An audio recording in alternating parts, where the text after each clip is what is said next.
Hello my guys, അപ്പോൾ ഇന്ന് നമുക്ക് സ്പെഷ്യലായിട്ട് ചിക്കൻ ബിരിയാണി ഉണ്ടാക്കാം. അതിനായിട്ട് 2 ഉള്ളി, 2 ടൊമാറ്റോ, പിന്നെ ചില്ലി, പുതിന, കറിവേപ്പില, ഇത്ര സാധനമാണ് ബിരിയാണിക്ക് ആവശ്യമുള്ളത്. നെക്സ്റ്റ് സ്റ്റൗ ഓൺ ചെയ്ത് 4 to 5 സ്പൂൺ ഗീ ഒഴിച്ചിട്ട് ആവശ്യത്തിനുള്ള ഓയിൽ ഒഴിക്കുക. എന്നിട്ട് ഓണിയൻ ഇട്ടിട്ട് കുറച്ച് സോൾട്ട് ഇടുക, അതൊന്ന് വാടി വരാനാണ്. എന്നിട്ട് നല്ലോണം ഒന്ന് മിക്സ് ചെയ്യാം. എന്നിട്ട് കാണിച്ച സാധനമൊക്കെ ടൊമാറ്റോ, ചില്ലി, കറിവേപ്പില ഇതൊക്കെ ഇട്ട് കൊടുക്കാം. എന്നിട്ട് നല്ലോണം മിക്സ് ചെയ്തിട്ട് പിന്നെ വേണം പുതിന ഇട്ട് കൊടുക്കാൻ. അതും നല്ലോണം ഒന്ന് മിക്സ് ചെയ്യണം. എന്നിട്ട് സ്പൈസസ് ഇട്ട് കൊടുക്കണം. കുറച്ച് കാഷ്നട്ട് ഇട്ട് കൊടുക്കാം. പിന്നെ അടിച്ച് വെക്കാം.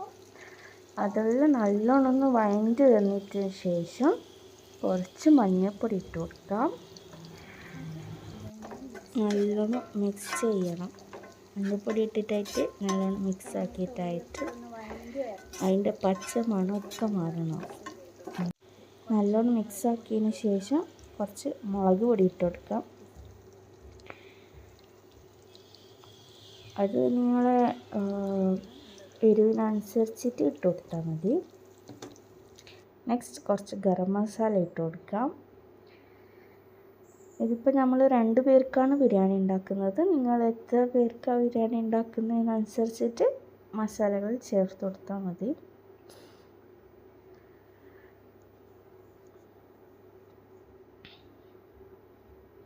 നല്ലോണം മിക്സ് ആക്കാം കേട്ടോ. ഓക്കെ, നെക്സ്റ്റ് കുറച്ച് ചിക്കൻ മസാല ഇട്ട് കൊടുക്കാം. നല്ലോണം മിക്സ് ചെയ്തിട്ട് നമ്മൾ ആദ്യം തന്നെ കോഴി വേവിച്ച് വെച്ചിട്ടുണ്ടായിരുന്നു. ഇത് വേവിക്കാനായിട്ട് മഞ്ഞൾപ്പൊടിയും കരിവേപ്പിലയും ഉപ്പും മാത്രമേ ഇട്ടിട്ടുള്ളൂ. അതൊന്ന് നല്ലോണം വേവിപ്പിച്ചെടുക്കണം. നാടൻ കോഴിയാണ് ഗൈസ്, നാടൻ കോഴി. ഓക്കെ, നെക്സ്റ്റ് കോഴിയൊക്കെ ഇട്ടിട്ടായിട്ട് നല്ലോണം ഒന്ന് മിക്സ് ചെയ്തിട്ട് ഒന്ന് ടേസ്റ്റ് ചെയ്ത് നോക്കാം. നിങ്ങൾക്ക് എന്തെങ്കിലും കുറവുണ്ടെങ്കിൽ പിന്നെ ഇട്ട് കൊടുക്കാം. നമുക്കെല്ലാം കറക്റ്റ് അയച്ചിട്ടുണ്ട്. നെക്സ്റ്റ് വെള്ളം ഒഴിക്കണം. നമ്മൾ വെള്ളം ഒഴിക്കുന്നത് എടുക്കാൻ മറന്നുപോയി. അപ്പോൾ വെള്ളം ഒഴിച്ചിട്ടായിട്ട് അതൊന്ന് തിളച്ച് വരുമ്പോൾ ഇതിലേക്ക് അരി ഇട്ട് കൊടുക്കാം. നമ്മളിപ്പോൾ ഇവിടെ ജീരകശാല അരിയാണ് എടുത്തിട്ടുള്ളത്. അപ്പോൾ നിങ്ങൾ ഏതാണോ എടുക്കുന്നത് അതിനനുസരിച്ചിട്ട് വെള്ളം ഒഴിച്ച് കൊടുക്കാം. ഓക്കെ, അരിയൊക്കെ ഇട്ട് കഴിഞ്ഞ് നല്ലോണം മിക്സ് ചെയ്തിട്ട് എല്ലമൊക്കെ കറക്റ്റ് ഉണ്ടോയെന്ന് നോക്കി വെച്ചിട്ട് അടിച്ച് വെക്കണം. അത് കഴിഞ്ഞ് വേവാനായ സമയത്ത് ഒന്ന് തുറന്നിട്ട് എല്ലാം ഒന്ന് മിക്സാക്കി കൊടുക്കണം. ഓക്കെ, കൊടുത്തിട്ടായിട്ട് വെള്ളം കുറച്ച് വറ്റിയിട്ടാകുമ്പോൾ ദമ്മിട്ട് കൊടുക്കാം. ഓക്കെ, ഫൈനലി നമ്മുടെ ബിരിയാണി ഇവിടെ റെഡി ആയിട്ടുണ്ട്. നോക്കൂ, കറക്റ്റ് വെന്തിട്ടെല്ലാം ഉണ്ട്. അപ്പോൾ സെർവ് ചെയ്യാം.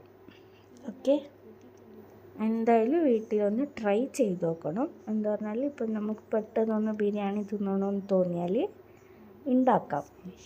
അധിക പണിയൊന്നുമില്ല, പെട്ടെന്ന് ഉണ്ടാക്കാൻ പറ്റും. അപ്പോൾ ഇതാ ചിക്കൻ ഫ്രൈ ഉണ്ട്, പച്ചടി ഉണ്ട്. പച്ചടീൻ്റെ റെസിപ്പി ഞാൻ അടുത്ത വീഡിയോയിലായിട്ട് ഇടുന്നതായിരിക്കും. ഓക്കെ, സിമ്പിളാണ്, ടേസ്റ്റിയാണ്. അപ്പോൾ ഇത്രയേ ഉള്ളൂ ഗൈസ്. അടുത്ത വീഡിയോയിൽ കാണാം. ബൈ.